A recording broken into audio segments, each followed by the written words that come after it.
సీట్ల పంపకాలపై ఏపీ బీజేపీలో అసంతృప్తి వర్గపోరు కనిపిస్తోంది. పొత్తులపై పునఃసమీక్షకు పార్టీలో సీనియర్లు పట్టుబడుతున్నారు. పార్టీకి నష్టం కలిగించేలాగా సీట్ల పంపకాలున్నాయని విమర్శలు వినిపిస్తున్నాయి. జాతీయ నాయకత్వాన్ని కలిసే యోచనలో ఉన్నారు సత్యకుమార్, విష్ణువర్ధన్ రెడ్డి, జీవీఎల్ మరికొందరు. వీళ్ళ ముగ్గురితో పాటు అసంతృప్తిలో మరో 30 మంది నేతలు ఉన్నట్టు తెలుస్తోంది. వలస నేతలకు టికెట్లు ఇవ్వద్దని డిమాండ్ చేస్తున్నారు వీరంతా. గతంలో ఓడిపోయిన నేతలకు కూడా ఈసారి టికెట్లు ఇవ్వద్దని డిమాండ్ చేస్తున్నారు. దీనికి సంబంధించి మరింత సమాచారం మా ప్రతినిధి క్రాంతి అందిస్తారు. క్రాంతి, ఈ అసంతృప్తులకి వాళ్ళ స్థానాల్లో పొత్తుల్లో భాగంగా సీట్లు రాలేదన్న అసంతృప్త, లేకపోతే నిజంగానే నెంబర్ మీద అలాగే ఇచ్చిన ప్లేసెస్ మీద వాళ్ళకి సీరియస్ కన్సర్న్ నుండి ఈ డిమాండ్ని కేంద్ర నాయకత్వం దగ్గరికి తీసుకెళ్తామంటున్నారా?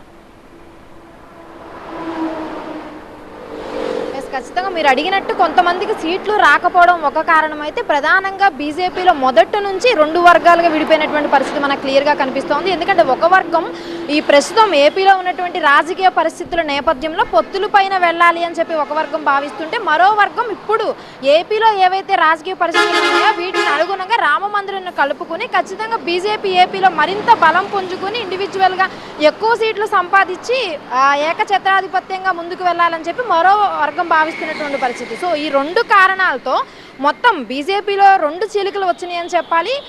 కొంతమంది పొత్తుల పైన వెళ్ళే వాళ్ళు సీట్లకు సంబంధించి జరుగుతున్నటువంటి చర్చ ఒకలా ఉంటే, పొత్తులు వద్దు అనుకుని ఇండివిజువల్గా వెళ్ళేటటువంటి వాళ్ళు మరొక చర్చను జరుపుతున్నారు. ఏదైనా కూడా బీజేపీలో 2 రకాల ధోరణి మనకి క్లియర్గా కనిపిస్తోంది. ఏదైతే సీట్ల పంపకాలు జరిగినాయో, సీట్ల పంపకాలు జరిగిన నేపథ్యంలోనే టీడీపీ నుంచి ఖచ్చితంగా బీజేపీకి మరోసారి వెన్నుపోటు పొడిచేలానే సీట్ల పంపకాలు జరిగాయి. ఏదైతే గతంలో టీడీపీ నుంచి బీజేపీలోకి వలస వచ్చారు వాళ్ళందరికీ మాత్రమే సీట్లు ఇచ్చేలాగా చర్చలు జరుగుతూ ఉన్నాయి. ఖచ్చితంగా ఇది బీజేపీకి మరోసారి వెన్నుపోటు పడవడమే.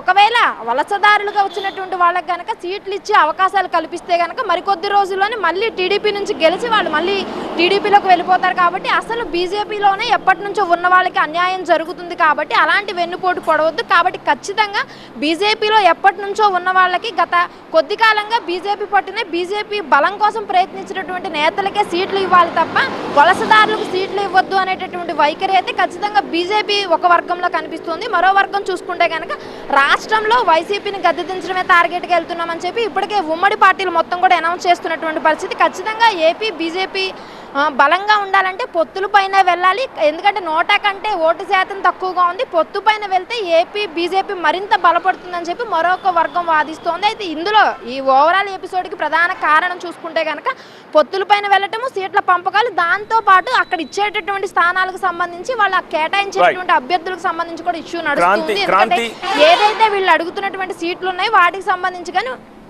రైట్ క్రాంతి, మరి అలాంటప్పుడు ఈ అసంతృప్తులు, సోకాల్డ్ అసంతృప్తులు ఎవరైతే పేర్లు మెన్షన్ చేశామో వాళ్ళు ముందే స్టేట్ చీఫ్ దగ్గరికి వెళ్ళి వాళ్ళ డిమాండ్ని కేంద్ర నాయకత్వం దగ్గరికి ఎందుకు తీసుకెళ్లేదు? తీరా పొత్తులు ప్రకటించి సీట్లు అలొకేట్ చేసిన తర్వాత వీళ్ళు ఎందుకు అసంతృప్తిని బయటకు వెళ్ళగలుగుతున్నట్టు?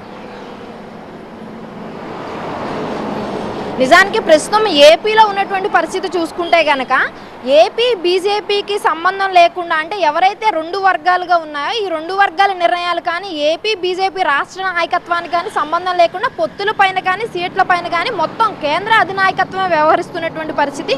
కాబట్టి మొదటి నుంచి కూడా ఇక్కడ ఏం జరుగుతుంది, అసలు ఆ పొత్తుల పైన వెళ్తామా లేదా, వెళ్తే కనుక ఏంటి పరిస్థితి, ఎలాంటి హామీలు తీసుకుని వెళ్తాము, ఎన్ని సీట్లు వస్తాయి, ఎవరెవరికి అవకాశాలు వస్తాయి అనే దాని విషయంలో ఎక్కడా కూడా ఏపీ బీజేపీ రాష్ట్ర నాయకత్వానికి కానీ జిల్లా నాయకత్వానికి కానీ అసలు ఎవరికి కూడా క్లారిటీ లేనటువంటి పరిస్థితి. ఎందుకంటే మొదటి నుంచి కూడా 175+25లో పోటీ చేస్తాము, మా పొత్తుల విషయం మా అధినాయకత్వం నిర్ణయం తీసుకుంటుంది అని చెప్పి కూడా పురంధేశ్వరి బీజేపీ చీఫ్ చెప్తూనే వచ్చారు. దాంతోపాటు మిగతా ఏదైతే జాతీయ కానీ రాష్ట్ర నాయకులు ఎవరైతే ఉన్నారో వీళ్ళని ఎవరిని కదిపినా కూడా ఎవరి దగ్గర కూడా సరైన సమాధానం లేనటువంటి పరిస్థితి. అంటే నిర్ణయాలు తీసుకునే విషయంలో ఏపీ బీజేపీ కేంద్ర అధినాయకత్వం పూర్తి స్థాయిలో ఇండివిజువల్గానే వ్యవహరిస్తుంది. వీళ్ళ సమాధానాన్ని తీసుకుంది కానీ వీళ్ళ సమాధానానికి సంబంధించి ఎలాంటి రియాక్షన్ ఇచ్చినటువంటి పరిస్థితి లేదు. వీళ్ళ వ్యతిరేకతను అయితే మొదటి నుంచి కూడా తెలియచేస్తూనే వచ్చారు.